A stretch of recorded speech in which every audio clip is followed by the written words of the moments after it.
Oi, pessoal. Aqui Maurício Longo e Alexandre Strack, no Mundo Exponencial. E a gente está aqui hoje para falar sobre propósito. É muito importante que uma empresa tenha um propósito. E é muito importante que as pessoas tenham um propósito, sintam-se também como parte do propósito de uma empresa. Vamos entrar um pouco mais nesse assunto para elaborar, mas recentemente várias pessoas nos questionaram sobre qual era o propósito desses vídeos aqui. Então a gente achou interessante a gente começar o vídeo explicando o nosso propósito aqui com esses vídeos.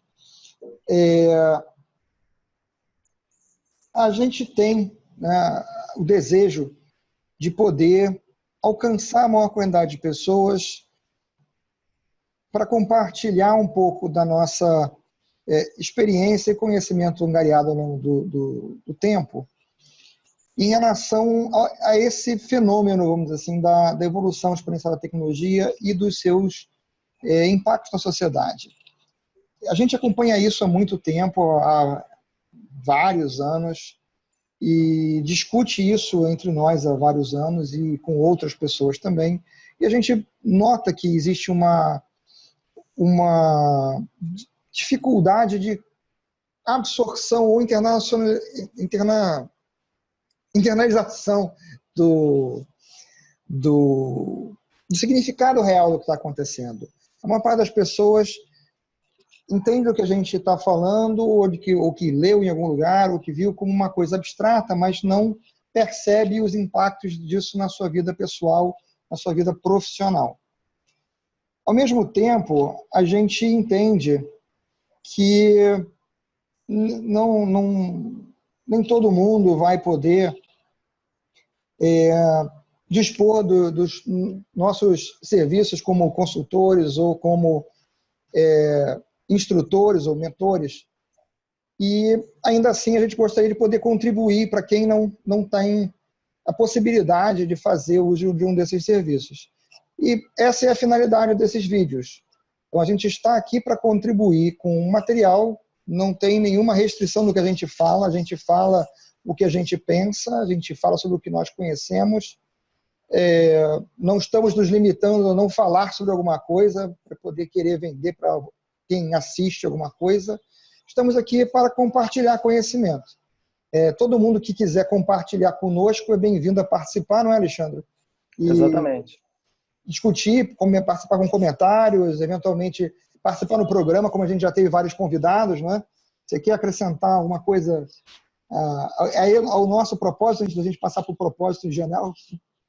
Não, eu acho que é isso, você abordou muito bem, no fim das contas, o que é mais importante é tudo que a gente fala e todos os temas que a gente aborda tem, inevitavelmente, o nosso ponto de vista e está bastante envolvido nas nossas experiências e no que nós temos visto, vivido, ou profissionalmente, ou lido, ou debatido com outras pessoas, ou participado de outros tipos de eventos. Então, é muito possível e bem provável, inclusive, que várias pessoas tenham outros pontos de vista diferentes dos nossos. E é muito bem-vindo que eles venham e digam, cara, concordo com isso, não concordo com isso. E nós vamos ficar bastante lisonjeados com a sua opinião e vamos entrar no debate, porque o que a gente quer é justamente isso, permitir que esse debate amplie o conhecimento e faça com que essas coisas consigam se internalizar, seja em você como profissional, seja na cultura da empresa onde você está trabalhando. Então, esse é um propósito maior, ou seja, e, claro, quem quiser também participar dos próprios vídeos, vir colaborar e tal, sinta-se à vontade para entrar em contato conosco. Você já viu que é fácil, porque a gente está espalhado em tudo quanto é rede social. A gente, obviamente, tem usado muito mais o LinkedIn, dado que a gente tem falado de assuntos profissionais e tal, então não faz sentido usar as outras mídias sociais como a gente tem feito com o próprio LinkedIn. Então é fácil juntar a nós. Nós estamos disponíveis, né?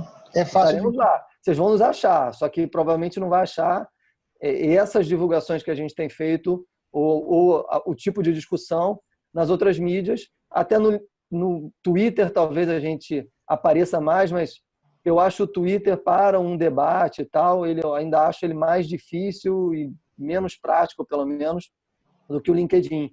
O LinkedIn é interessante que você consegue, dentro do mesmo post, poder participar de, digamos, de várias discussões diferentes, porque é só você ir comentando cada uma das discussões como um feed de comentários dentro do próprio LinkedIn. Mas, enfim, ou seja, o propósito é esse mesmo, como disse bem o Maurício, compartilhar o nosso conhecimento e tal. O meu propósito de vida, quando vim trabalhar nessa área, de fato, eu, desde que tomei conhecimento do que era um computador, resolvi investir a minha vida nesse negócio. Então, eu realmente acredito em tecnologia como uma ferramenta de mudança, de melhora da vida das pessoas, dos negócios.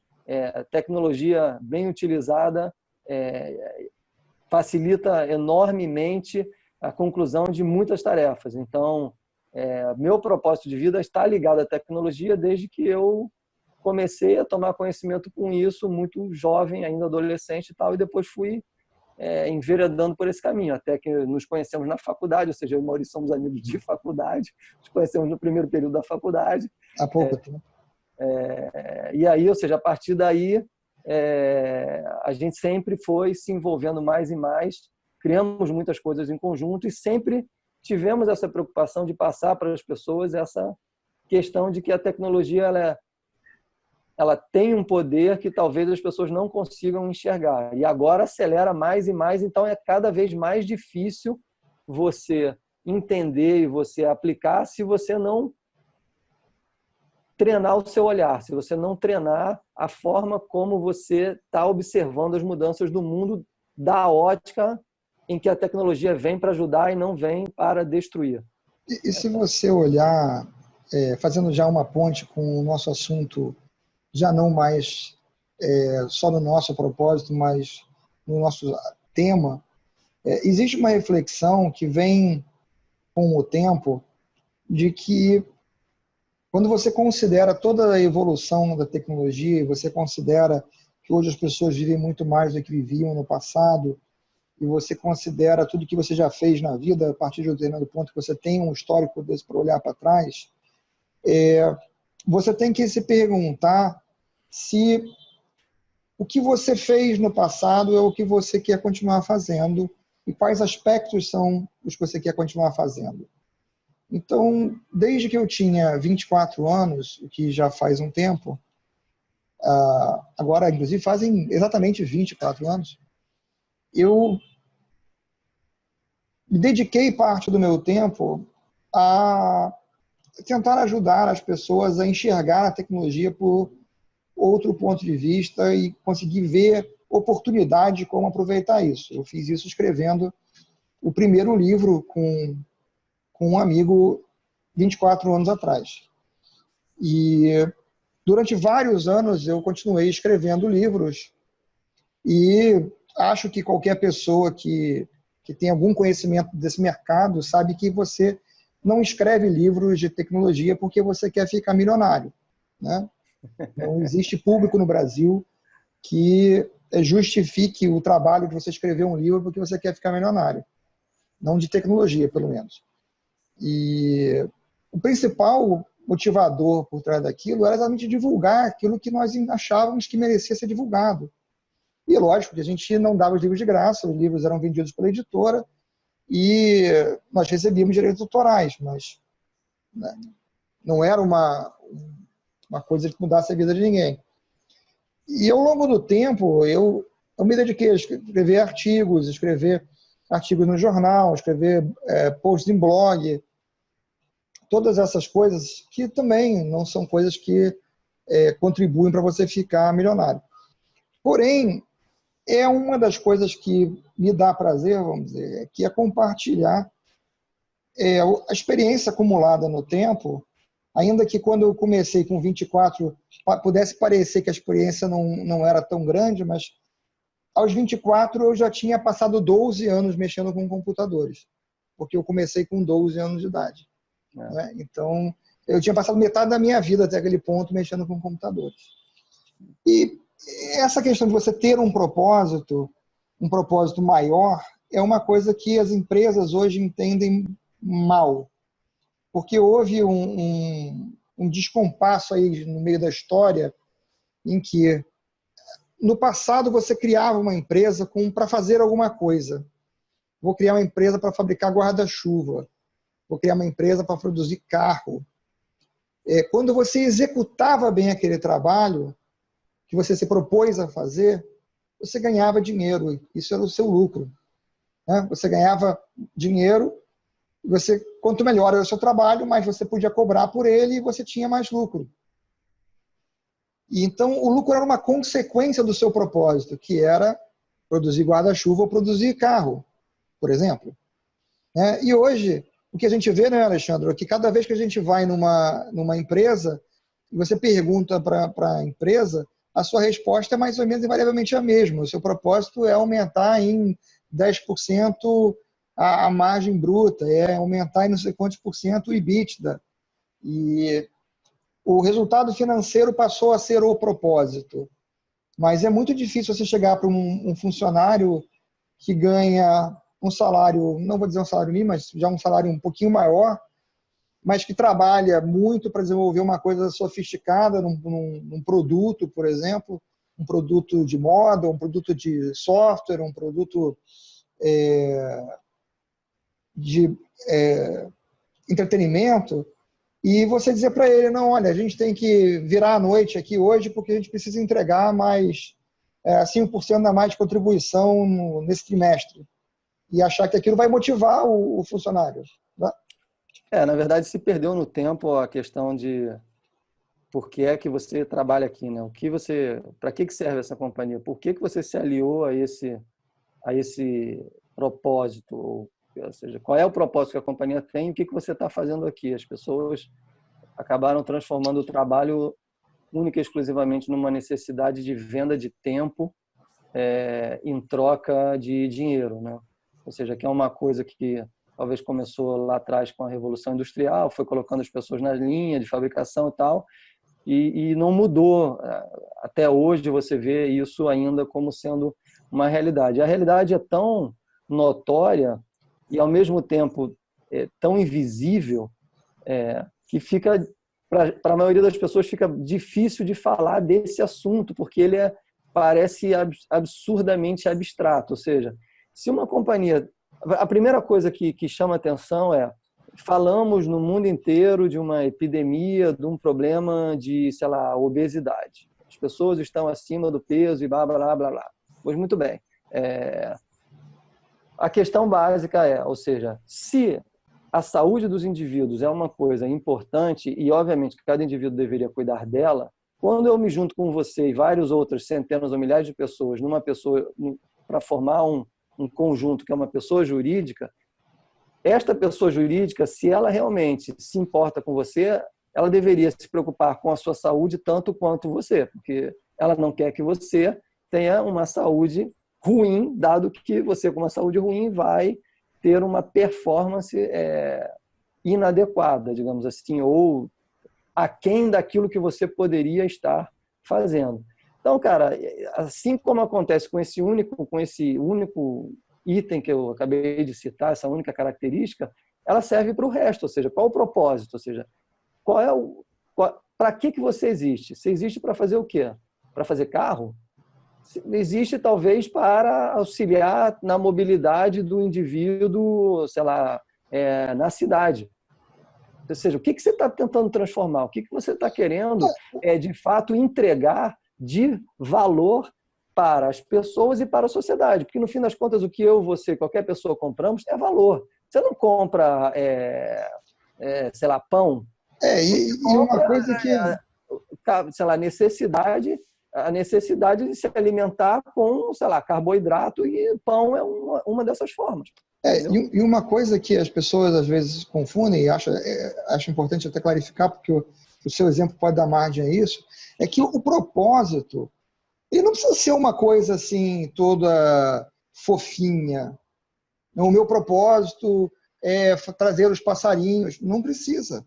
O propósito tem que ser uma coisa com que as pessoas possam se identificar e da qual elas possam sentir orgulho de fazer parte. Que elas se engajem e levem a ação. Isso. Então, tem que ser alguma coisa que as pessoas possam se orgulhar de fazer parte.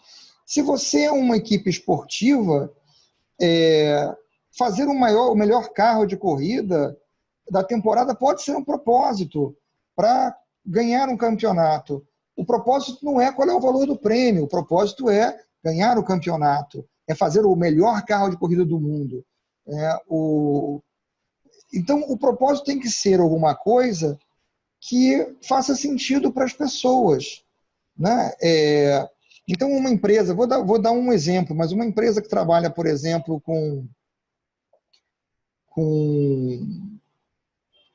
roupas, por exemplo, né? A área de vestuário. O objetivo pode ser fornecer roupas dentro da moda a preços moderados para 10 milhões de pessoas por ano. Esse pode ser um objetivo. O objetivo não é quanto eu vou ganhar com isso. Eu vou ganhar com isso se eu conseguir realizar meu objetivo. Mas o objetivo é esse. Eu quero levar para 10 milhões de pessoas uma roupa que está dentro da última moda e que não custa os olhos da cara. E se eu consigo fazer isso, as pessoas que trabalham ali, que entendem que aquela é uma missão que vale a pena ser perseguida, contribuir isso, para as pessoas poderem se vestir bem sem ficar pobres por causa disso, elas vão estar felizes trabalhando naquilo e elas serão mais produtivas.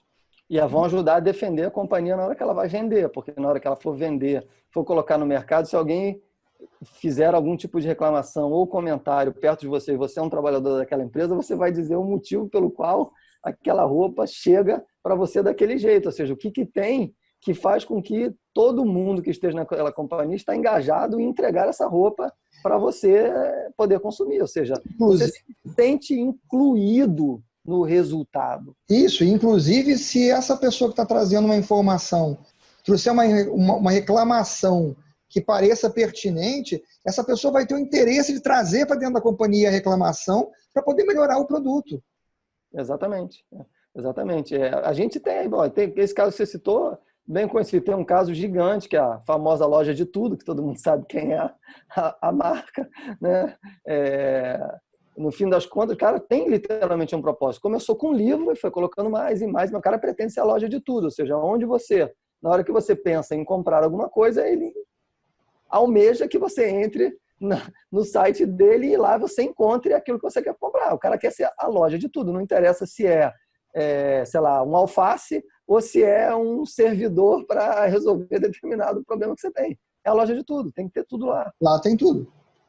Lá tem tudo. E essa é uma coisa, existe uma confusão grande que aqui, eu não diria uma confusão, talvez uma falta de visão grande de executivos e empresários no Brasil, que acham que toda vez que você fala sobre se importar com um funcionário, que você fala sobre dar mais condições de trabalho para o funcionário, já entra numa questão assim de que não, que isso vai gastar dinheiro, isso é você fazer frufru, é a questão dos passarinhos ser fofinho lá. É necessário entender que ter um funcionário satisfeito e engajado no trabalho é rentável para a companhia, traz resultados palpáveis financeiros. E é uma coisa que é difícil de entender, como as pessoas têm dificuldade de compreender que até coisas simples como, por exemplo, trabalhar com mais de um monitor. Se fizer agora uma pesquisa no Google, você vai encontrar 200 pesquisas de empresas que não vendem monitores, dizendo que, dependendo do tipo de atividade, você tem ganhos de performance, de desempenho, de produtividade de 10% a 30% na atividade da pessoa, pelo uso de 2 monitores ao invés de um. Só por economizar o tempo da pessoa ficar trocando de uma janela para outra, saindo de um aplicativo para entrar em outro, para poder ter as coisas na tela ao mesmo tempo.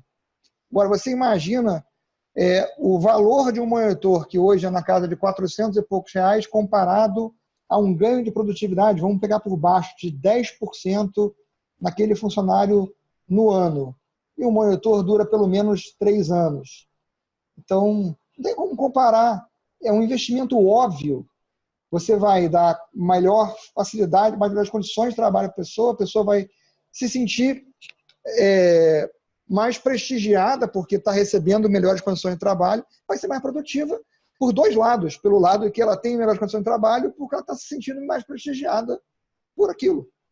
Acho que uma das causas disso vai um pouco além da questão do propósito, vai estar bastante alinhado com a questão da organização da gestão da companhia como um todo, que não é só uma questão de propósito.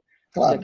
E a questão hierárquica de organização das companhias foi levando a esse tipo de digamos assim, forma de ação que não faz mais muito sentido, né? Ou talvez nunca tenha feito sentido.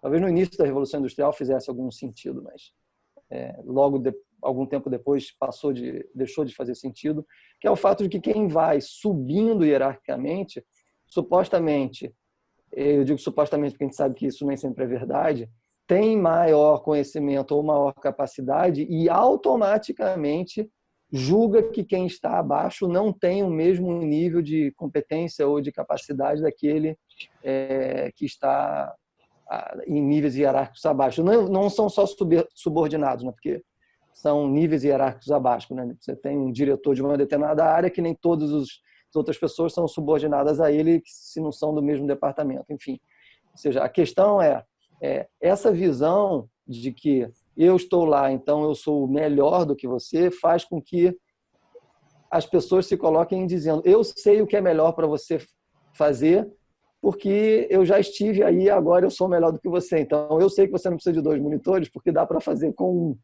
E aí entra nesse caso que você acabou de citar, ou seja, no fim das contas, o comportamento seria muito mais adequado se você estivesse ouvindo aquelas pessoas e percebendo delas o que é necessário para que elas consigam fazer o seu melhor e conseguissem trabalhar engajadas com o objetivo que a companhia tem, que obviamente tem que estar ligado com a questão do propósito, como a gente já falou. A partir daí, a questão dos 2 monitores passa a ser insignificante. Só que quando você, na verdade, está preocupado não com um propósito de fazer algo maior, você está preocupado com a rentabilidade, aí você está olhando para o monitor apenas como custo. Exatamente, apenas como custo. Aí, quando você está olhando apenas como custo e ainda junta com essa questão hierárquica, cara, o que acontece é justamente essa visão absolutamente equivocada que faz com que, assim como se perde, digamos, oportunidade com o mau uso ou a força de execução não está no seu máximo simplesmente porque não tem, talvez, 2 monitores, ela pode ser expandida esse raciocínio para absolutamente várias outras atividades ao longo da companhia. Então, talvez você esteja até sendo rentável, mas você está perdendo uma gigantesca oportunidade de ser ainda muito mais. Exatamente. Na verdade, você não está conseguindo enxergar que é possível ser ainda mais rentável se você fizesse com que todas aquelas pessoas estivessem literalmente engajadas em fazer o seu melhor. Ou seja, o propósito aí, ele entra nessa questão de realmente entender que todos estão movidos por um interesse maior, que é chegar e que fazer aquela determinada atividade ou entregar aquele determinado valor que a companhia entende o tempo todo. Ou seja, à luz de qualquer tomada de decisão, esse item vai sempre iluminar, a questão do propósito vai sempre iluminar o problema. Na hora que você for tomar uma decisão, o propósito vai estar batendo na sua cabeça dizendo não esquece que você tem esse propósito, não esquece que você tem esse propósito. Você, junto com a companhia que tem esse propósito. Se isso não acontece no momento da tomada de decisão, eu não sou filósofo nem psicólogo para entender os detalhes disso, mas o que fica notório é se na hora que você vai tomar uma decisão, se esses elementos não surgem, é porque eles não são importantes para você. Então, aquele propósito, ele não está em você, e se ele não está em você, e se você percebe que a companhia decide de uma outra forma que também não faz sentido à luz desse propósito, é porque a companhia também não tem propósito. Então, cara, aí são vários outros conjuntos de valores onde o propósito não é um deles. Não, e a questão de ter propósito, a gente não está falando aqui sobre uma frase bonita para colar na parede, que nem aquelas brincadeiras de missão, visão e Valores. valores da companhia. Cara, os valores da companhia, eu já vi as coisas mais ridículas da face da terra listados como valores de uma companhia. Por exemplo, eu já vi lucro listado como valor de uma companhia. Lucro, meu amigo, não é um valor. Um valor é integridade, um valor é sustentabilidade, um valor é respeito. Isso são valores. Companheirismo, Não é um várias valor, coisas. entendeu? Então, assim, nem a concepção do que a gente está falando está entrando ali. E, no final das contas, viram frases bonitas, quadrozinho, botar na parede, ninguém lembra. Se você perguntar para o executivo da companhia qual é a missão da companhia, ou vai puxar da papelzinho da gaveta que a empresa de consultoria entregou para ele, para ler, que ele não sabe. Né? Então, A gente o sabe que propósito não é isso. na prática as companhias, questão da missão, visão e valores foi até bem pouco tempo ainda na verdade, né, um mantra que as organizações, elas, ou seja, se organizam, a estratégia se organiza por trás de missão, visão, missão e valores, né, ou missão, visão e valores. Ou seja, no fim das contas, a gente sabe que as companhias têm os que estão na parede, os que estão nos documentos que ela manda para todo mundo, e tem aquele outro conjunto que é o que se executa na prática. A questão é a diferença grande que existe entre o que está na parede, o que está nos documentos, e o do mundo prático. Independente disso, ou seja, o propósito é uma coisa que está muito acima, né? Ou seja, você vai ter um propósito, e aí, em cima do propósito, obviamente que você imagina que você tem um conjunto de valores que suportam o propósito. Você não vai ter um propósito de não agredir o ambiente, de ser uma empresa amiga do ambiente, e ao mesmo tempo você tem um monte de fábrica onde você, todo ano deixa uma pegada de carbono gigantesca. Então, cara, tem algum problema entre os seus valores e o propósito que você diz que pretende entregar. Então, a questão é sempre essa, na hora, essas coisas elas são abstratas, mas elas estão por trás da tomada de decisão. Eu aprendi lá num livro, numa palestra do Mário Cortella, como é que você identifica se você está com desvio ético. Você responde a 3 perguntinhas: eu posso, eu quero, eu devo. Então, assim, se alguma delas der não, você está com um conflito ético. Se nenhuma delas der não, não tem problema, você não está com nenhum conflito ético. Por exemplo, um marginal que mata um indivíduo, ele pode, ele quer, ele deve. Então, ele não tem conflito ético, porque ele mata. Não tem. A ética do indivíduo matar faz parte. Agora, para mim, para você que não somos assassinos, você pode estar até com uma raiva horrível de alguém numa determinada situação. Você pode matar? Pode. Você quer matar? Você deve matar? Não, ferrou, cara, você não mata. Porque você vive, ou seja, essa coisa ela está dentro da gente, de tal forma que ela, inegavelmente, determina as nossas ações. Então, essa questão de propósito e valores na companhia ela tem que ser a mesma coisa. Se ela está totalmente internalizada nos indivíduos que estão ali, a tomada de decisão ela passa a ser pautada nisso.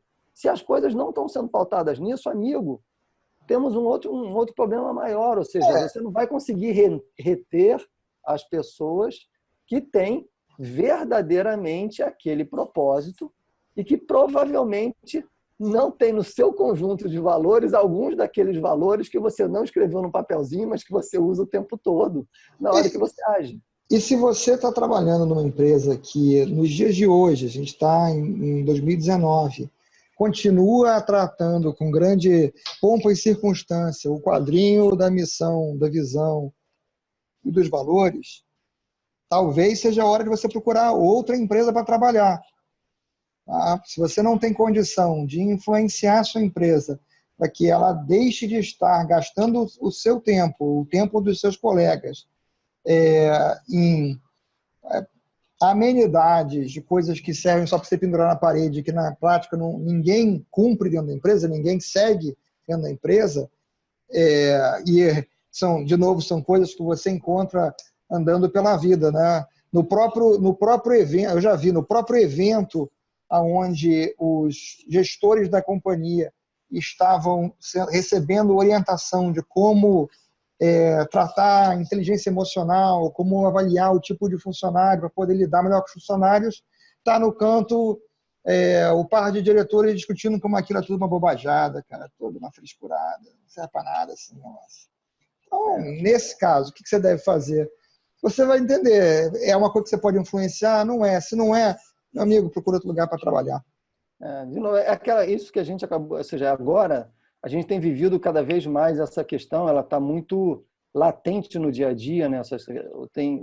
Voltou com força total falar de propósito, porque supostamente as companhias que são mais ágeis e que respondem mais rapidamente, que começou com um movimento talvez de muitas startups, ou seja, elas têm nascido com um determinado propósito, que é um foco bem claro do que elas querem resolver e qual o propósito que elas querem resolver no mundo, na sociedade, sei lá, na sua região, seja lá o que for. É uma característica essencial para você poder funcionar bem. Né? Então, não é de se estranhar que as empresas que vão bem têm um propósito. Tem algumas até que nem tem tão bem, mas que também tem, né? Porque acabam, como a gente diz, essas coisas, elas estão presentes o tempo inteiro, ou você vai cair num problema de tomar de decisão diferente. Por que eu falei isso? Facebook nasceu com um propósito bem claro lá atrás. Tanto é que você lê no livro da história do Facebook, do Zuckerberg. O filme é muito romantizado, então não vamos esquecer o filme. Mas você vê em alguns documentários e tal, vários momentos onde o Mark Zuckerberg toma decisões pautadas claramente no propósito que ele tinha de ser uma ferramenta de comunicação que vai integrar e que vai permitir que as pessoas se comuniquem, não interessa onde, e que vai atingir toda a população do mundo e tal. Inclusive, tem alguns relatos dele tendo conversas desse tipo, caminhando lá em São Francisco junto com o Steve Jobs, quando o Steve Jobs ainda caminhava. Porque já se sabe que o Steve Jobs gostava muito de discutir assuntos assim, caminhando, né? Então, na biografia dele.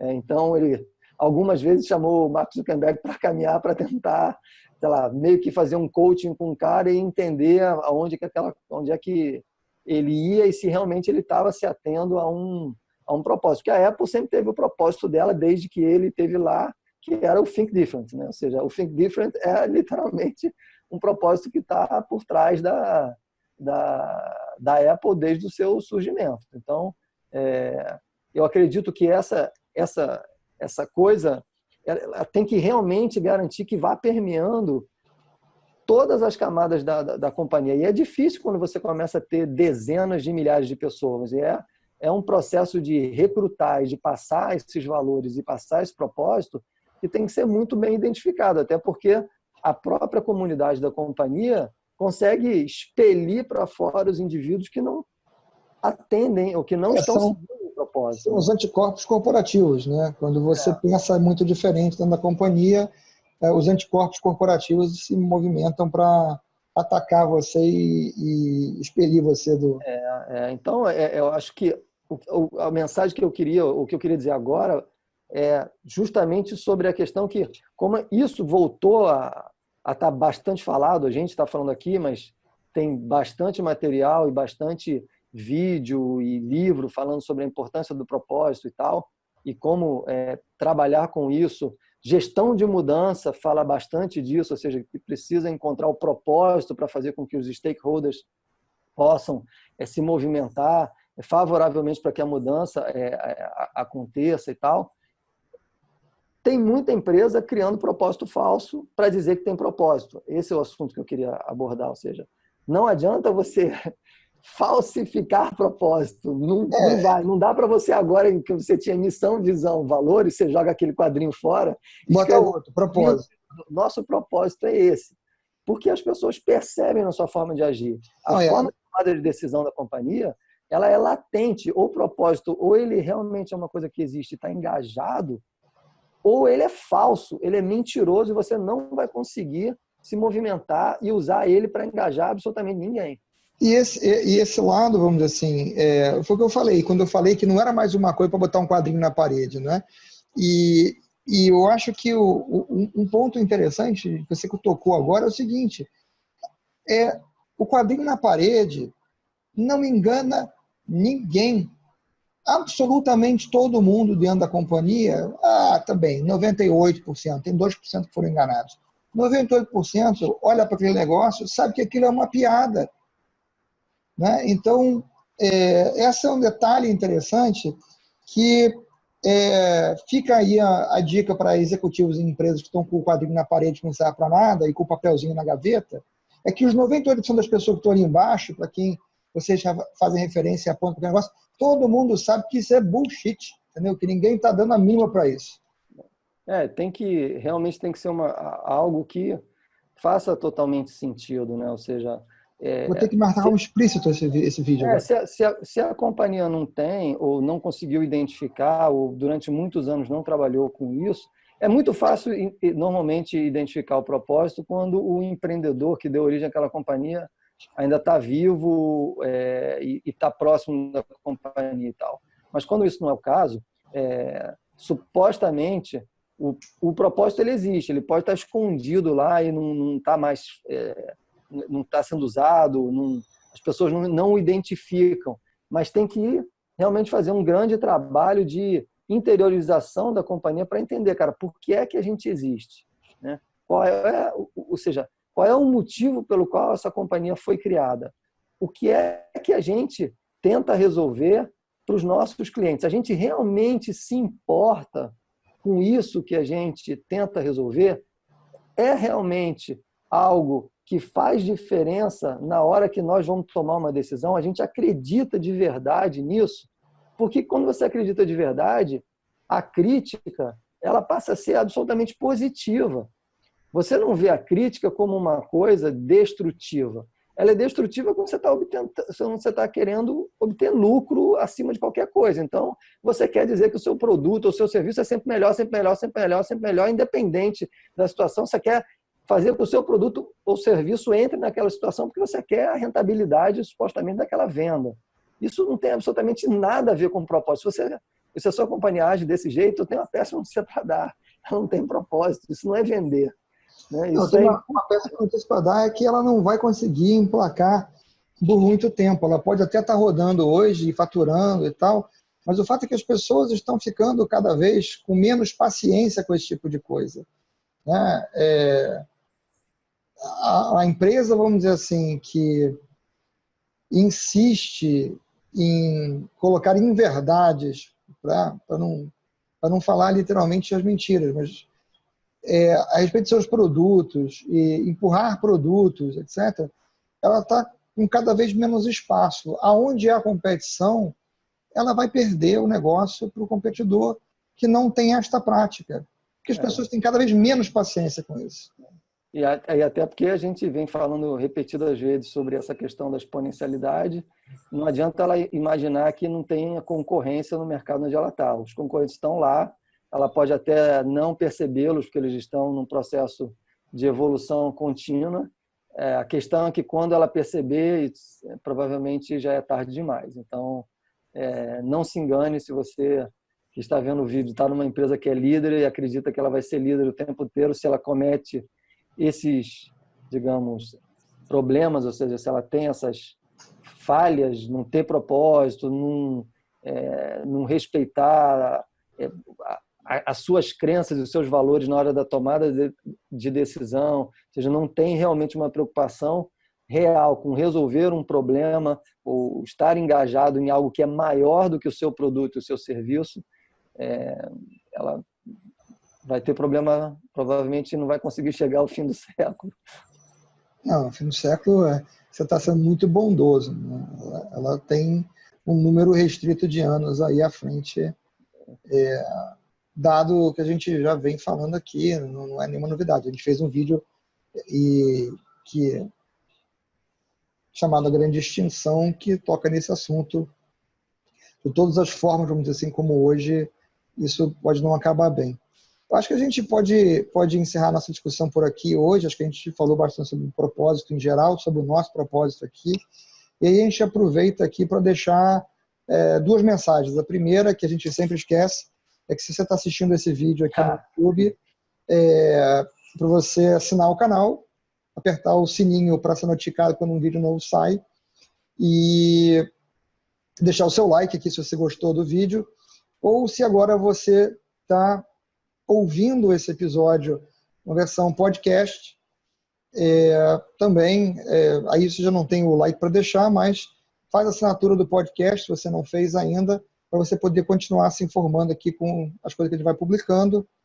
E para quem não sabe ainda, só viu o vídeo até hoje, esse programa agora passou a ter uma versão em podcast, que vai estar saindo mais ou menos junto, né? Talvez estejam uns dias atrás o podcast do vídeo, mas vai estar muito próximo, pelo menos, e que está disponível nos principais aplicativos para podcast, à exceção do iTunes, que por alguma razão a Apple leva uma eternidade infinitamente maior que qualquer outro lugar para aceitar o podcast.